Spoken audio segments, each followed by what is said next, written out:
Hi, I'm Brian Pedani, Safety Services Manager and Chief of Police in Blaine, Minnesota. The Blaine Police Department has three core values: integrity, respect, and professionalism. We work hard to live out these core values on every shift. Community outreach is important to us, although due to the sensitive nature of public safety, we are not always able to show our community the ins and outs of how we operate. Through a partnership with North Metro TV, we have collaborated to show how Blaine police officers are trained, the experience of the veteran trainers, and why the steps we take are important to providing a safe community here in Blaine. Throughout this series, you will get to know a little bit about new officers in the police department and get a detailed look at the field training program. I hope this series informs and allows you to connect with our officers in a new way. As always, we would be happy to connect with you about anything. We are here to serve you. More information about the Blaine Police Department can be found online at blainemn.gov and also on our social media channels.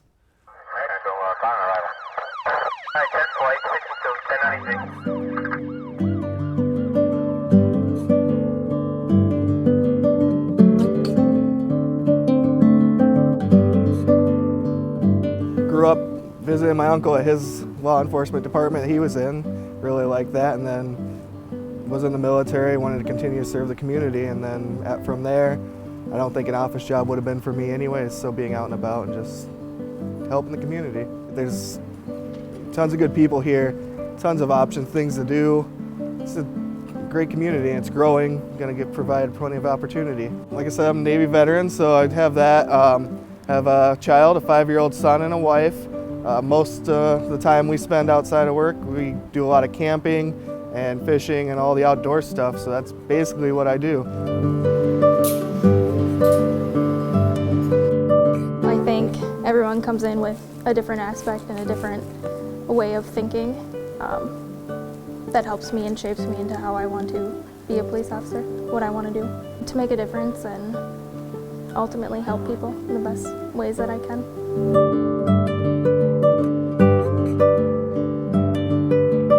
The badge pinning ceremony at the beginning is something very important, not only to myself but the community as well. They're bestowing a huge trust in you to basically protect the community and respond to their needs. So it's something that when I put on my shirt, I don't ever forget that I try my best when I show up here to fulfill the needs of as if everyone was watching, to know that I'm doing the correct thing and doing something that they ultimately pay for a service to do. I guess my two favorite things are scuba diving and rock climbing. I stay pretty active throughout the summer with those. I also know quite a bit of sign language that I've got to incorporate into law enforcement the last couple of years.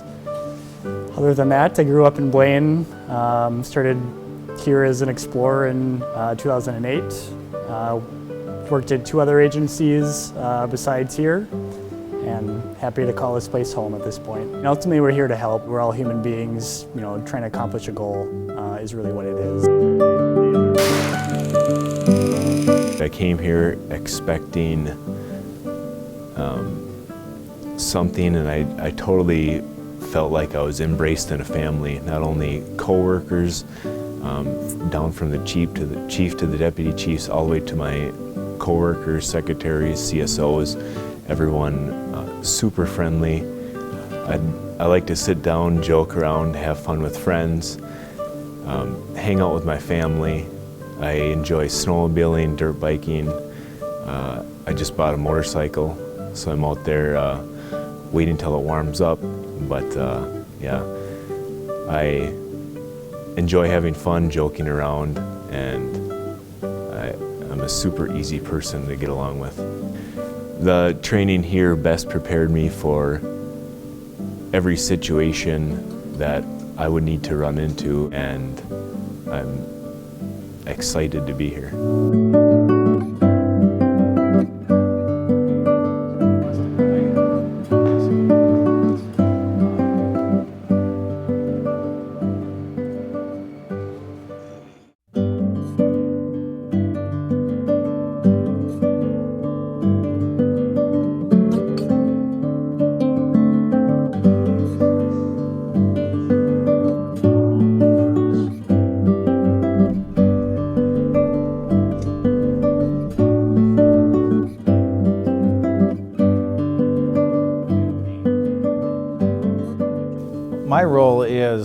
I'm the field training coordinator, and what that entails is, first of all, we do like a use of force and firearms portion, which is about 40 hours in 1 week.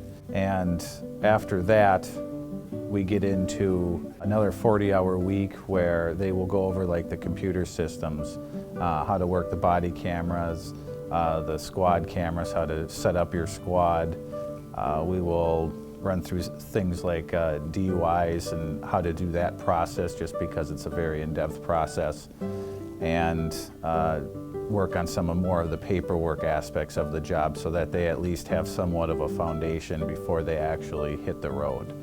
And as far as the use of force and firearms, that you're getting into qualifying on their sidearm, their squad rifle, less lethal shotgun, and working on some ground fighting techniques, and also all the equipment on your belt, such as the taser, your ASP baton, your chemical agent, handcuffing, even de-escalation techniques. So from that point on, then as the coordinator, I meet with them on a weekly basis to see how their training's going, and we, throughout the whole process, it's kind of checking in a lot, checking in with the field trainers, seeing how things are going, adjusting the program to better train that officer so that they can be successful. I'm the Administrative Services Sergeant, and so I have a couple different roles. One is I'm responsible for managing our internal training program, so I have direct responsibility for organizing all of our training. That includes our new hire training and our in-service and ongoing training programs. I also participate as an instructor. I've been an instructor for many years. Well, the primary goal is we want to make sure that they're going to be as effective as possible as police officers for the Blaine Police Department. Each organization, each local police department, state agency, county agency has their own approach to how their community needs to be served. And so not only are we concerned about teaching them the skills to safely and effectively work as police officers in general, we also need to instill in them the fundamental objectives and goals of the organization. I started as a police explorer, grew up in Fridley, so started as a police explorer when I was in high school. Became a community service officer at Fridley and Blaine. Became a police officer at Fridley in 2003, and then came to Blaine.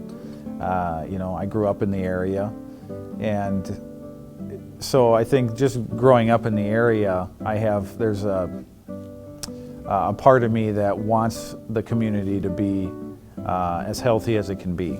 A little more about me, I guess. I ride motorcycles. I'm very active. I like snowboarding. I like dirt biking.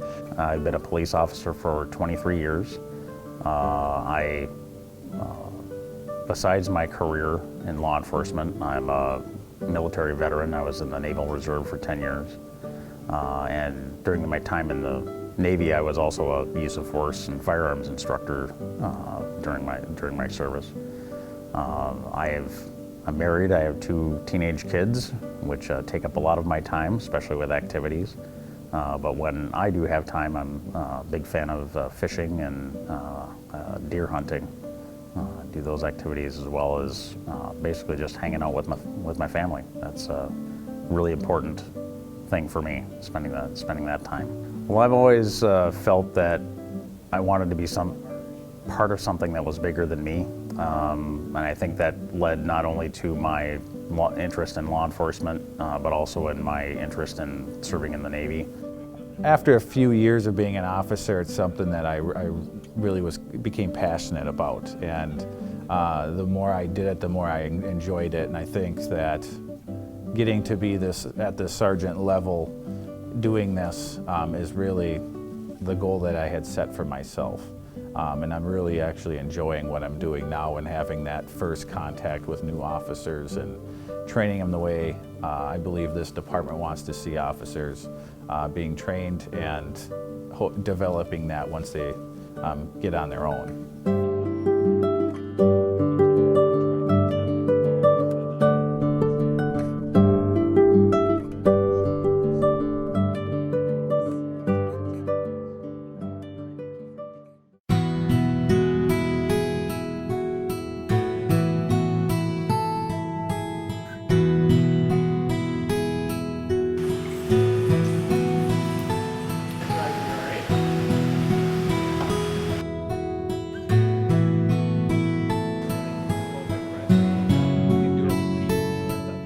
when you're looking at DUIs, it's a huge, especially with new officers, because they're going to be working on night shift for a while. So we want them to be comfortable working with DUIs, and we want them to get as many as they can if they're going to be out there. And the other part of it is that when you're looking at paperwork and just the whole aspect of DWIs, there's a lot more involved in a DWI than most of our calls that we deal with. So it takes a lot more training with the detection of alcohol or controlled substance when you stop a vehicle, and down to the field sobriety tests, and then the DMT test, and then you're looking also at all the paperwork, the e-charging paperwork through the state, and even going to court and testifying at an implied consent hearing or something along those lines, and how to, so that you can basically follow through that whole case, start to finish, and get it. And our purpose is to get a conviction. And so we try to incorporate that into our initial training so that when they get on the road, they at least have some kind of foundation so that they can get like an earlier jump on that and get through like the field sobriety tests so that they're explaining it in the right way. They're seeing the right clues on the people that they're doing field sobriety on, so that they can determine if they're impaired or not and make the arrest. Well, DWI training really is focused on, again, making sure that the officers can efficiently and effectively do DWI enforcement. It's a fairly significant traffic safety issue and is core to a lot of our proactive traffic safety efforts. That training makes the officer not only capable of recognizing an impaired driver, but also allows them to confidently and efficiently process that investigation, arrest, and reporting. That continues on with strategies or knowledge for how to do reporting on those events, and also on the after arrest processes to include evidence processing and court testimony if needed. Towards Zero Death initiative is pretty much what it sounds like. It's an initiative to try to lower the roadway fatalities to zero statewide. The main reason, statewide even, is to make the roadways safer. It's important for everybody to enforce DWIs. DWIs are something that's very complex, and there's so many steps to it that we did a whole day of start to finish a DWI, and then while in training I've now had 3 my first couple days on. So very complex on how to do them, lots to learn, and the training beforehand helps a lot of it. I could say my career in law enforcement, just a large amount of incidents deal with drunk drivers and impacting their lives and other people's lives. So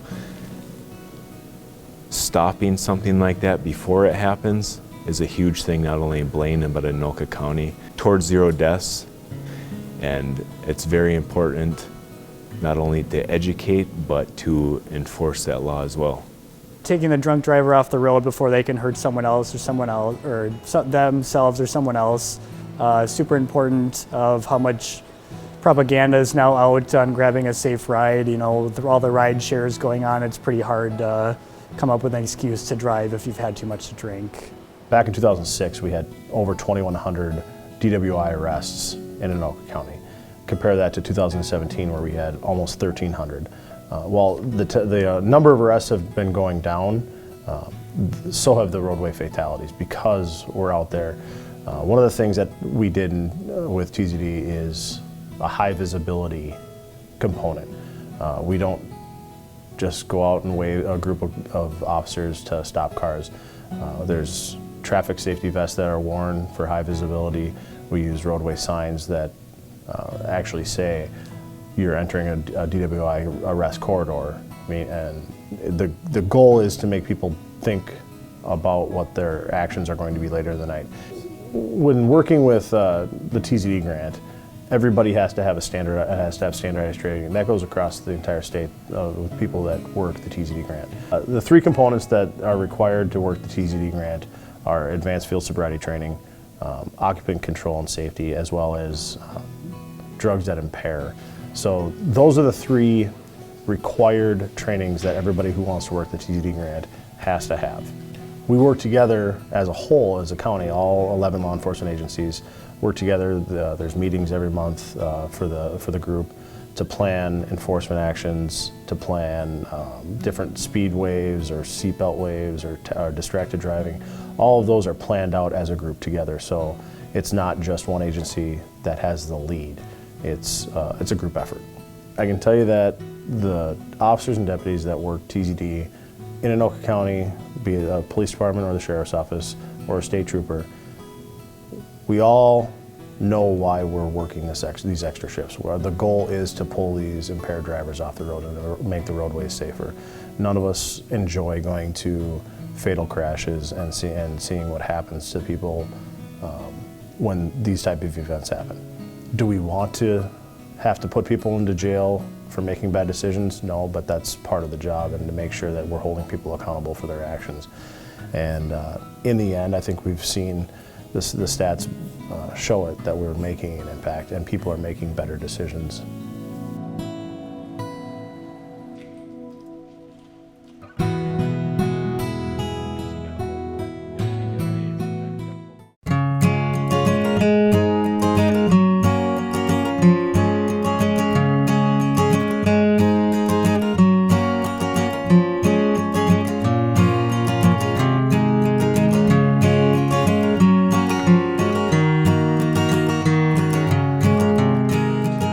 We started using body cameras in September of 2017.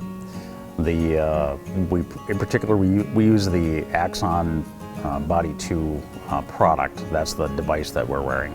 So the training, it's really about just getting them to connect to like our smartphones, putting case numbers on things, classifying the right way so that we have the proper retention on videos that we have classified. And when you look at the transparency of it is really the best part of it. And I can very easily go into our system and review a video and see whether or not what they said was accurate or not, or if the officer did act inappropriately. And it's something where it's so much easier to do that now because you have these, and it's a first-person view of what happened. So it makes things a lot easier, whether it's the officer doing some type of misconduct or if you're trying to see if what happened really happened. Because at the end of the day, I want to know what really happened, and this is the best tool that we can use to do that. And as far as the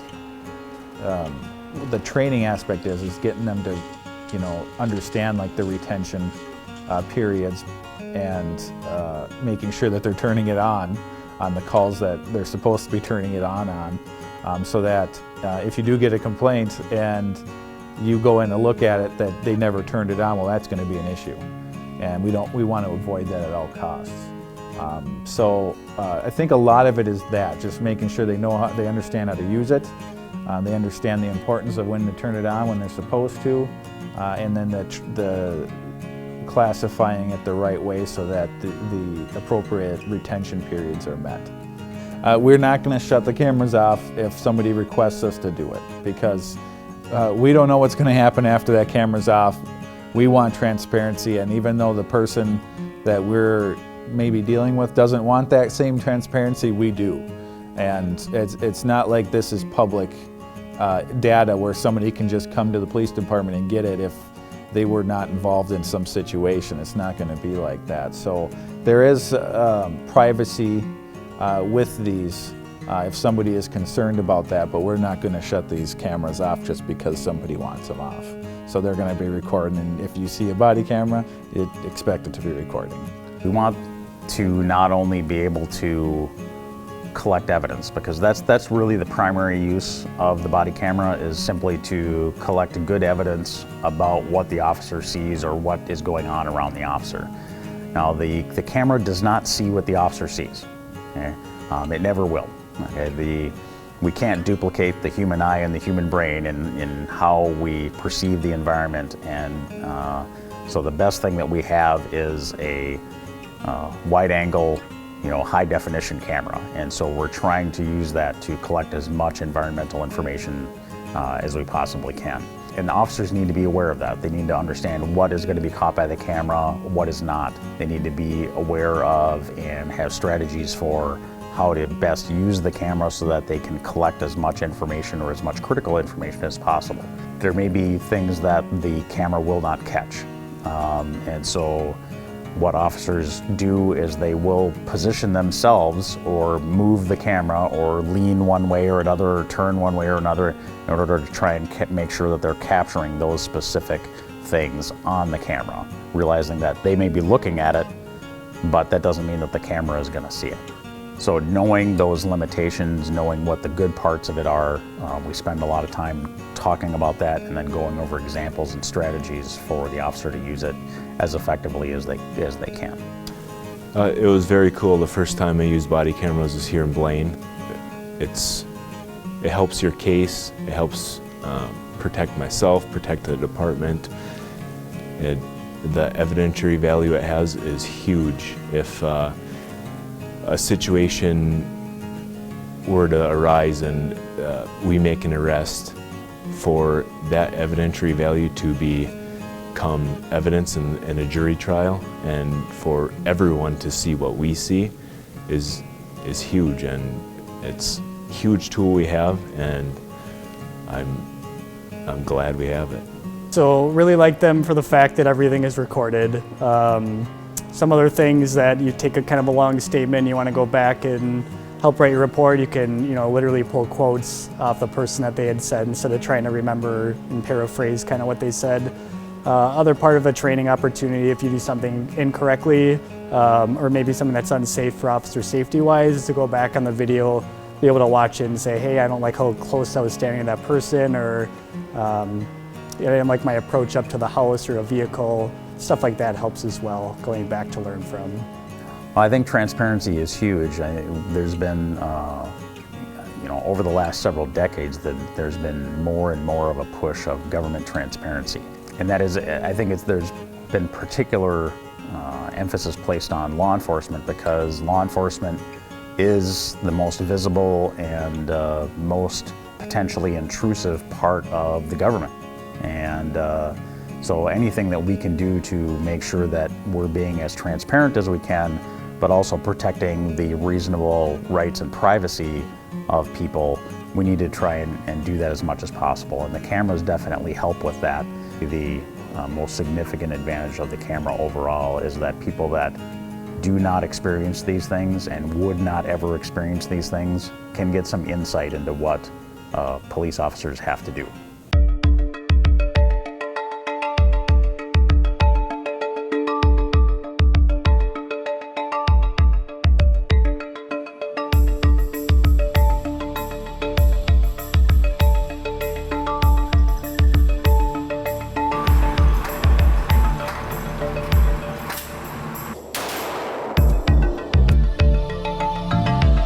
Most of our in-service use of force and defensive tactics training now is scenario-based. We have a facility that we've dedicated specifically for that. We have the ability to modify that environment and keep it controlled and safe. The purpose behind doing scenario-based training is we want to make the training as close to reality as we possibly can while maintaining a reasonable level of safety to minimize officer injuries during that training process. The critical thing with any training involving those types of issues is going to be to try and create a framework that an officer can use in decision making in the field. When anyone is under stress, their ability to do cognitively complex tasks such as decision making is reduced. And so by creating and working officers through common scenarios, we give them a framework to work within so that they can do the physical tasks without really having to think much about them. And that gives them more brain power, essentially, to make decisions and make the appropriate decisions based on what's presented in front of them and what might change throughout the scenario. We have a big range of scenarios, and what we'll either go from high intensity, where you have somebody who's just been shot, for instance, and suspect is nearby, and we're looking at, is the officer going to do something where they're going to chase after the suspect, or if they're going to sit with the victim and wait for backup to arrive, because that's really what the safest way would be. But we'll also go to the de-escalation side of things, where maybe we'll have a mental health situation where they could have a weapon, but we put some barriers. We want to see the officer, use barriers so that they can talk to them longer, where the person with that mental health crisis isn't as much of a threat to them because there's barriers between them, rather than closing the distance and getting in close quarters with them and forcing something. So those are just two far ends of that spectrum, where we want to see that de-escalation, but we also want to see that cognitive reasoning under split-second decisions, and see that they make the right decisions, so that in the real world they don't make those decisions. I wouldn't call it poor decisions, but you can make better decisions, and that's a lot of the stuff that we do. I think a lot of these scenarios make you think on your feet and go through things that you might not encounter every day. So being able to go through them and see what you could have done differently helps you on the street. It's an unfortunate trend with active shooters that seem to be getting more common, and it's something that we as an agency are constantly training on and looking for new ideas. And we not only work with the ambulance service and the fire service that are close to make sure that whole triage kind of goes smoothly together, but yeah, that scenario at our training facilities, one that is obviously very important, that you can't hesitate to make any decisions, and you're going straight in to eliminate a threat and render aid to victims. All the use of force instructors are field training officers, all are seasoned officers, tons of experience. So from a new guy to be able to learn, from them, everything at that point is awesome, because they're really dedicated to not only teaching it, and it's something that they know very well. There's a few firearms scenarios that we did.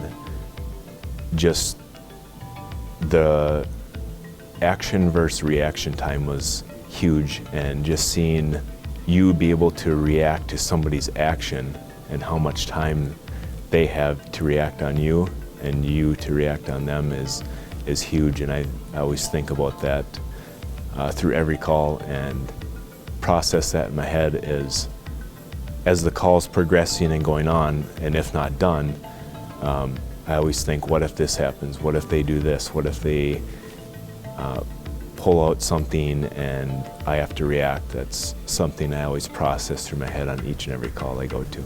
Firearms. So obviously the importance is that we want to qualify people on the sidearm and the rifle and the less lethal shotguns, so that they can accurately shoot. But we also go through shoot, don't shoot type scenarios. We want to make sure that when they even draw their gun, that they're doing it with that mindset that fingers off the trigger. You don't put your finger on the trigger until you're ready to shoot whatever you're pointing at. So we want to make sure that people aren't taking their gun out and having their finger on the trigger right away. So we don't want some type of accidental just discharge or something along those lines. But we're also incorporating things like shooting from prone positions, kneeling positions, one-handed shooting. What if your strong arm is shot and you have to shoot with your weak arm? How do you reload that way? So we incorporate a lot of different things, because if you ever get into some type of situation where you're in an officer-involved shooting and something like that happens, we want them to survive. We want to minimize as much collateral damage as possible. And it's the same thing with the squad rifle, saying, when is a good time to take out that squad rifle? When is a good time to take out that less lethal shotgun? We go over the policies and procedures related to those, so that they have a very good foundation and understanding on how to use them and when to use them. And with the use of force aspect of it, when we're doing takedowns, kicks, strikes, even down to escorts and de-escalation. We incorporate all that into that so that when it's the same kind of concept as with firearms, is that you want them to have that foundation and that confidence when they go and deal with somebody that might be unruly, who's angry, pacing around, wanting to fight people, that they have that confidence to try to de-escalate that situation. And if it doesn't, and if it gets to the point where somebody's attacking them, that they have the tools necessary, that they don't have to escalate it any more than that they have to.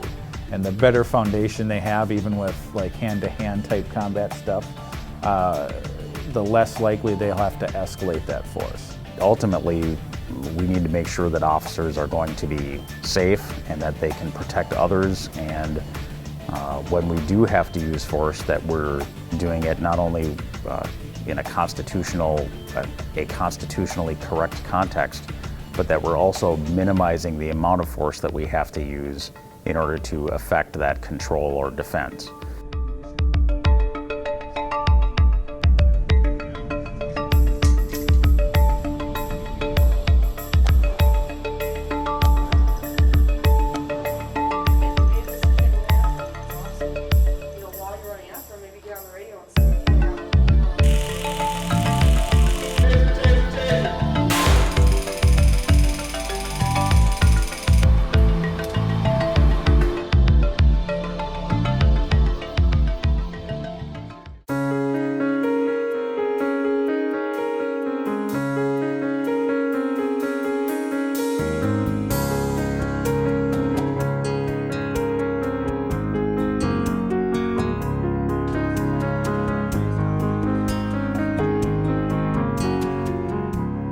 Another interesting aspect of my job is that I'm also involved with our community outreach program. And in particular, one of the things that we've done recently is we've kind of consolidated a lot of things that were taken separately and really treated separately and moved them together under one umbrella under our Community Connect program. Great thing about that is we're able to kind of funnel everybody into one place and see all the resources that are available to them, not only from us, but also all the opportunities to connect with us and for us to connect with the community. We do a significant number of events throughout the year, including Night to Unite, which is the first Tuesday of every August. We have officers and firefighters and our Public Works Department and elected officials that will go out and specifically meet with a bunch of these neighborhood cookouts or picnics, get-togethers, and it's a really great, great opportunity for people to, see us and spend time and talk with us. We do a lot of public education events.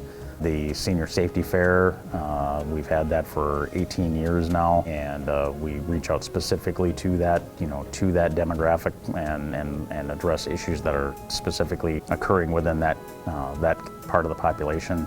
We also try and do the same thing with some of our multi-housing and mobile home communities. There's issues that are specific to those types of environments and those communities, and we do a lot of work to try and connect with them. We are going to be during the summer, we're involved with the Centennial Square mobile home community for multiple events throughout the summer that we bring officers in, and we've even gone so far as we bring translators in for people that don't speak English as their first language. And that's been a real great success for us in making connections with people that otherwise wouldn't have those connections.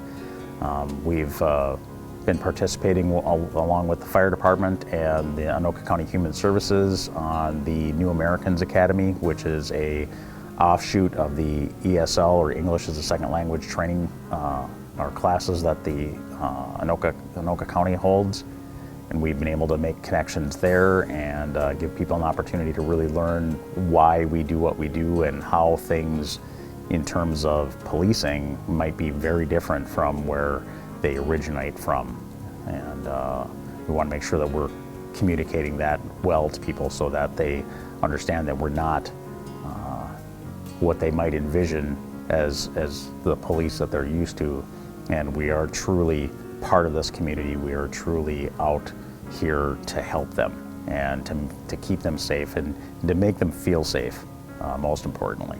I think ultimately just showing that you're another human being. It's what we do as a career, but it doesn't define you necessarily as a person. So either meeting people for coffee with our Coffee with a Cop and just being able to talk about anything, not ask questions about law enforcement and give answers, but anything else, good fishing spots, what they like to do for fun, what we like to do for fun. So that part of that, you're not just looked at as a police officer, just kind of looked at as as a human being. Always make a kid's day to, you're on a call or an accident or whatever, and have a couple stickers in your pockets go a long way, just to make them smile with, whatever the situation that was going on. We're always in the neighborhoods, I'm not always going to calls. Feel free to stop and say hi, and we're happy to talk. Otherwise, there are, the different events that I kind of touched on earlier. The Coffee with a Cop is a designated one that we're no agenda, just open for discussion, whatever anyone wants to talk about. Our social media on Facebook, Instagram, kind of see a lot of the involvement of what day-to-day stuff is. It's not all just about calls. There's some humor and things on there too. I encourage them to, even if they see me or another officer outside, just if we're not super busy, maybe just wave at us, and if we got a second, absolutely, we'll sit down and talk to you for as many minutes as we need, as allotting call volume and whatnot. But I encourage them to come in, do a ride along with us. We do have the Citizens Academy, attend that. We explain everything in detail on about what we do on the job, what we run into. We want to be engaged in the community, so we want to work with them. We're part of the community. People may not think that our decisions in some cases are the right decisions, but it's the best decisions we can make, and we want our officers to be making those good decisions on every call, which is why we train so heavily on it. I think that's the biggest part, is just understanding that we are also part of this community, and we have to make difficult decisions at times under difficult circumstances. So just being understanding of that. We want to de-escalate the situations that we can de-escalate, but it's not always up to us. It's sometimes up to that person too, that we may be dealing with or confronted with. But we're always striving to make the best decisions that we can make under the circumstances.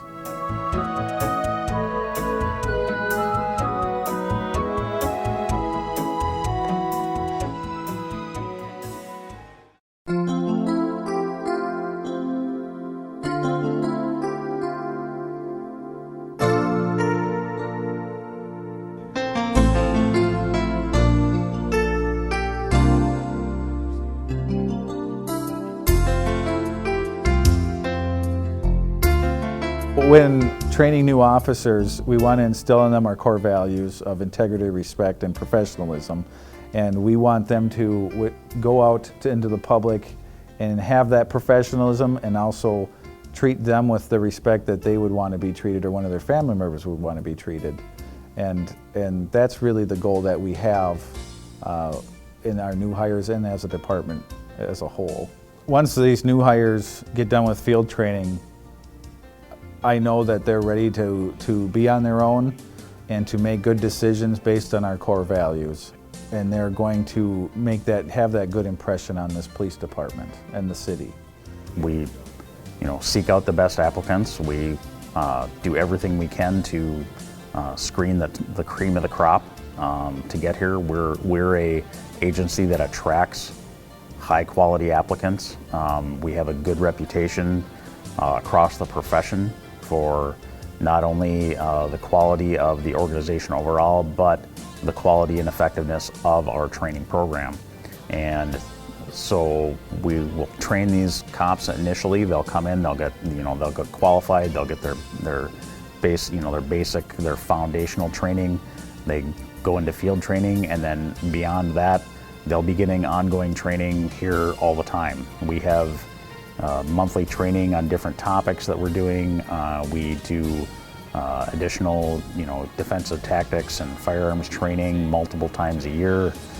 We have made investments in not only creating very well-versed and talented instructors internally, but also we've made investments in the equipment and facilities that we need in order to carry out that training very effectively and have our staff constantly improving and getting better at what they do on a day-to-day basis. And that's been a big commitment from this organization and has gone over a very long time in order to get to that point.